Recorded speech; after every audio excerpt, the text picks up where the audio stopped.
Mu kitabo kya Matayo essuula eya 25 akanyake 14 kaga nti obwakabaka obw'omu ggulu bufaananako ng'omuntu eyali agenda okutambula mu nsi endala n'ayita abaddu be n'abalekera ebintu bye.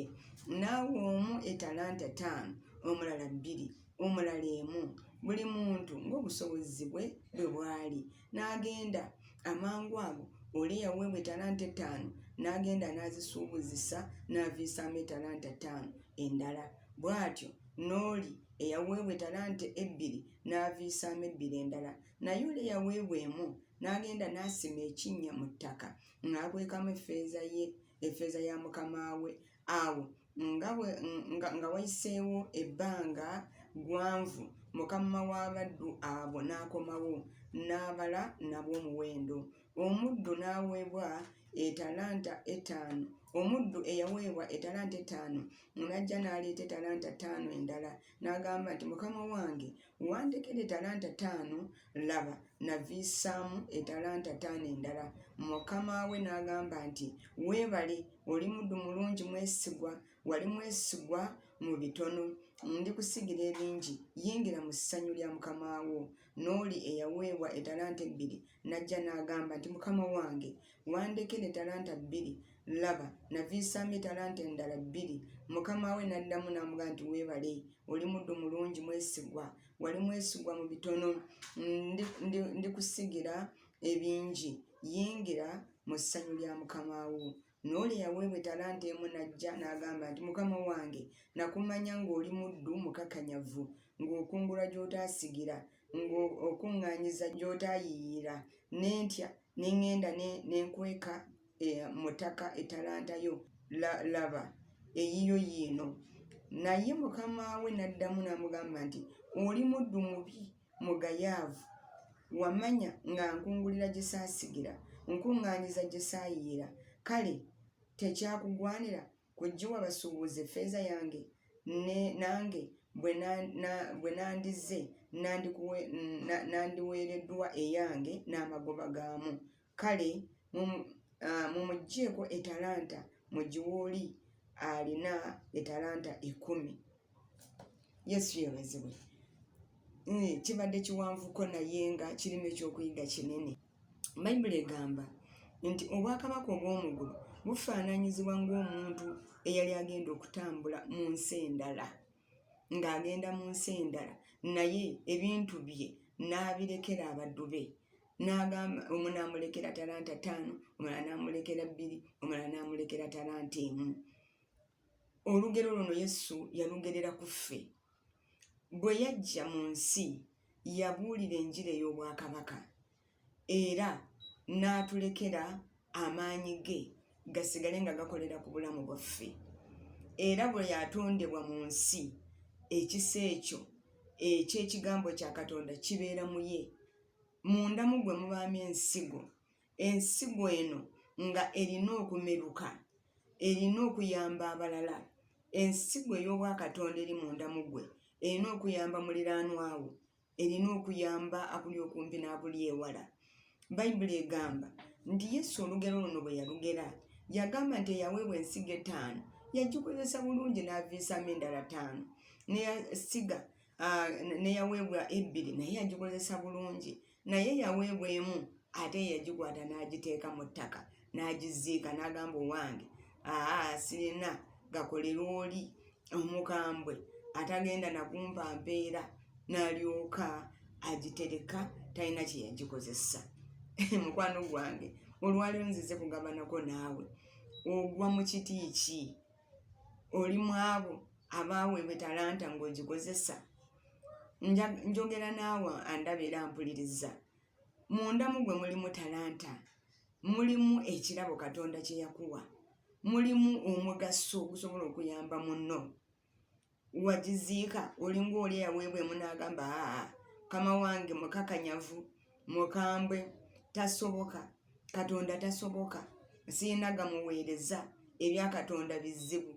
Oyinza okuba ng'oli awo nga bw'otyo bwe weekwasa naye ng'emyaka gyo gigenderera buli lunaku. mukwano gwange nziza okutegeeza nti ekiseera kyokyalina omukisa Katonda gwakyakuwadde gwe kubanga ojjayo etalanta eri munda mu ggwe ogikozese esobole okuyamba kubanga eriko empeera. Nze nzijukira edda nga tukyali bato abazadde abange kanjogere ku bazadde bange bankwatanga ku mukono ne bantwala mu kanisa, era mu kanisa nga mulimu Sunday school nga nnyimba ne tubuuka ne tuyimbira Katonda. Era nzigeza nti naawe bw'otyo abasinga abazadde baffe batukwata ku mikono nga tukyali bato ne batulaga ekkubo lya Katonda. Naye abasinga bw'okula osuulawo etalanta eyo gye wali nayo mu buto bwo ng'osobola okutendereza Katonda nga tolina nsonyi, ng'osobola okumuyimbira nga tolina nsonyi. Abamu tuddira etalanta ezo ne tuzoonoona ne ziwaanyisibwa mu kifo ky'okuweereza Katonda ate n'oweereza abantu abatagenda kuwa mpeera. Mu kifo ky'okusanyusa Katonda n'osanyusa mikwano gyo egitagenda kuwa mpeera. Si kibi kukola ekyo, naye kirungi ate tusinge kusanyusa Katonda eyatutonda alina empeera gy'atuwa mu nsi era ne mu ggulu. Yesu yeebazibwe mikwano gyange. Amaanyi go bw'ogakozesa okukolera Katonda, ekiseera bwe kituuka amaanyi ag'omu nsi nga ganafuye, mukwano gwange obulamu obutagwa buba bukulindiridde era ofuna empeera nga bano bwe baweebwa empeera era ne bayingira mu kiwummulo mu ssanyu. Naawe Yesu akutegekedde essanyu eryo, naye nga ayagala okozese ekyo kye yakuwa kisobole okukyusa abalala. Awo bw'omwa bwaffe Katonda bwe yatuwa yabutuwa tusobole okuyambako banaffe nga kati bwenkola okubuulira enjiri ekuyambe kuzimbe kuzaamu amaanyi. Naawe kola bw'otyo.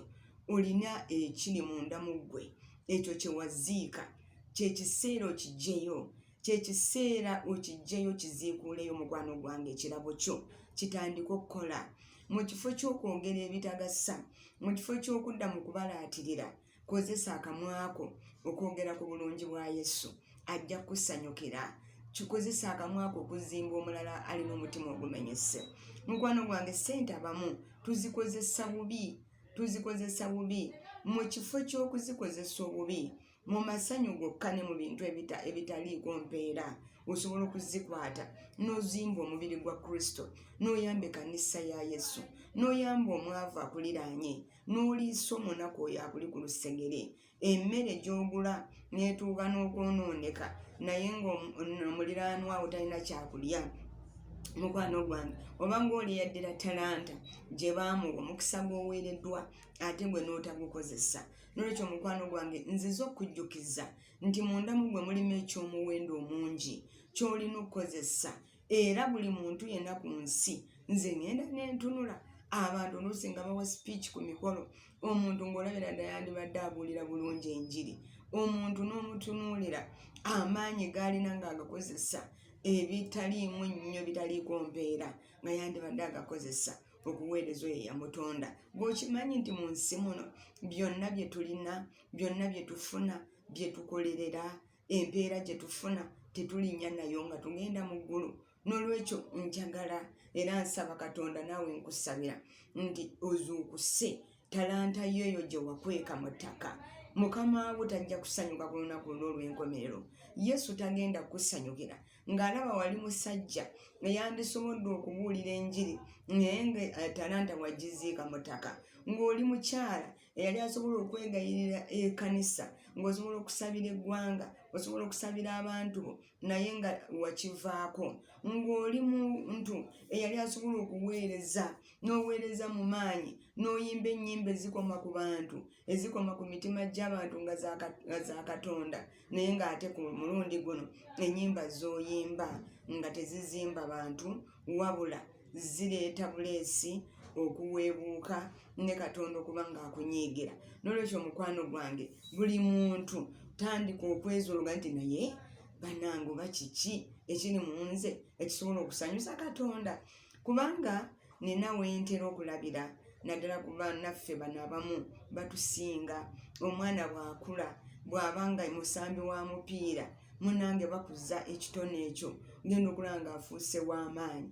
Omwana bw'abanga anaaba ketara nga mufumbi era atandikira awo ne bagamba omwana ono nno alabika tumukuze mu kino kyaba akulamu gye bujja afuuke mufumbi oba atimbe. Ebitone by'abantu ndaba nga n'eggwanga liri biwagira, abazadde babiwagira, omwana n'akulira mu ekyo era ne kigasa abantu abalala. Naawe mukwano gwange nza okujjukiza nti jjayo ekitone kiri munda mu ggwe ekiyinza okugasa obwakabaka bwa Katonda.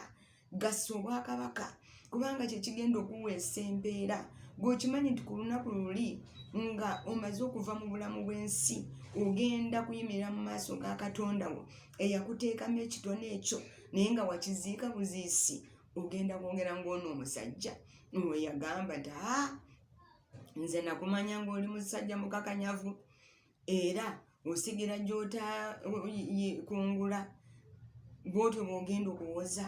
Mikwano gyange nza okujjukiza nti teri kuwoza ku lunaku luli. Kale no munnange emyaka gy'olina gwe mukisa gw'okyalina. Kozesa emyaka gy'okyasigaziza mu nsi kubanga tomanyi lunaku lwo. Kozesa ennaku zo, emyaka gyo osanyuse ku Katonda. Oba oliawo asobole okuba nga akwongera emyaka, oba oliawo akwongera omukisa, oba oliawo ayongere naawe okusanyusa n'ezzadde lyo mu linnya lya Yesu, oba ayongere okusanyusa gwe ng'omuntu omu mu linnya erya Yesu. Mukwano gwange, Katonda ye yatutonda tuli babe. Twatondebwa kukolera Katonda, si kukolera Setaani. Twatondebwa kubanga tuweereza Katonda, si kuweereza Setaani oba na kuweereza abantu ennyo okubeemaliramu abatagenda kutuwa mpeera. Kale ebintu nno katubibalansinge, kyonna kyokola kikole naye Katonda gw'oba osoosa mu linnya lya Mukama waffe Yesu. Byonna birungi naye ate kirungi okubanga olina kyokola ate nga nakyo kya bwa Katonda. Gezaako okulaba nga weeteeka ku minzaani olabe osinze kuweereza ani, osinze kukolera ani, ekitone kyo kikola oba wakiziika. Mukama waffe Yesu yeebazibwe. Kiki kye weewulira muli ky'osobola okukolera Katonda nga gwe ogamba nti naye nze singa mbadde wa kuweereza Katonda, nze nnyinza okuyimba n'abantu ne balokoka, nze nnyinza okuyimirira kkubo ne mbuulira enjiri n'abantu ne bakyuka, nze gw'olaba nga nafukamidde okusaba sobola okusabira n'omulwadde n'awona. Olina ekitone nze nkutegeeza, era tewali muntu yenna watasobola kuweerereza Katonda. Wonna wooli osobola okuweererezaawo. Osobola okumuweereza n'essente zo, osobola okumuweereza n'obugagga bwo, osobola okumuweereza n'ebintu byo, osobola okumuweereza n'omubiri gwo. Mukwano gwange, weereza Katonda, empeera weeri. Mujjukire mu njiri gye nababuulidde eneeyise, nabategeezeza nti omubiri n'omusaayi tegusobola kusikira bwakabaka bwa Katonda. Katuguliise, katugunywese, katugwambaze, katugulabise bulungi. Bannange, katugusuze mu mayumba ag'ebbeeyi, katuguwanirire gutambulire mu bbanga, naye ku nkomerero y'omubiri munnange kudda mu ttaka. Era ku nkomerero ya byonna sente kusigala mu mabbanka ffe ne tugenda. Munnange enkomerero ya byonna nnyumba kuzifulumamu nga tetukyayogera, n'ogenda bugenzi, omwoyo gwo ne gulinnya mu ggulu. Mukwano gwange, kiki ky'oteeseteese, kiki ky'otegekedde omwoyo gwo? Lwaki toweereza Katonda ng'okyasobola? Lwaki? Ensonga lwaki Katonda yakutonda n'akuteekawo, n'akuwa amagulu abiri, n'akuwa akamwa n'engalo, n'akuwa ebitundu bye by'omubiri ng'amanyi nti ojja kusobola okumuweesa ekitiibwa. Okimanyi nti n'okuyimirira buyimirizi ku kituuti n'ozinira Katonda era asanyuka? Okimanyi nti tubeera ku butuuti obw'enjawulo ne tuzinira Setaani, ne tuzinira abantu ne baseka ne basanyuka, naye nga Katonda y'anakuwadde. N'olwekyo weezuule ky'osobola okukolera Katonda kubanga ku lunaku lw'enkomerero buli kimu ky'okola mu nsi kiri kubuuzibwa. Kale mukwano gwange, oba enjiri eno ogiwulidde nga wandyagadde okukyuka, wandyagadde, saba nange ebigambo bino osabe Yesu akubikulire. Ki ky'olina okumukolera ng'okyali mulamu mu linnya lya Yesu? okuweereza si kuweereza katuuti kokka, naye eyo gy'oli wonna wooli osobola okuweererezaawo Katonda. Yesu abambeera omukisa. Mbaagala nnyo mu linnya erya Yesu, era twongere okusabirigana ate era n'okuyimirira n'obuweereza buno tusobole okuba nga twongera okubaweereza mu linnya erya Yesu. Kama abakuume, beere bulungi mweraba.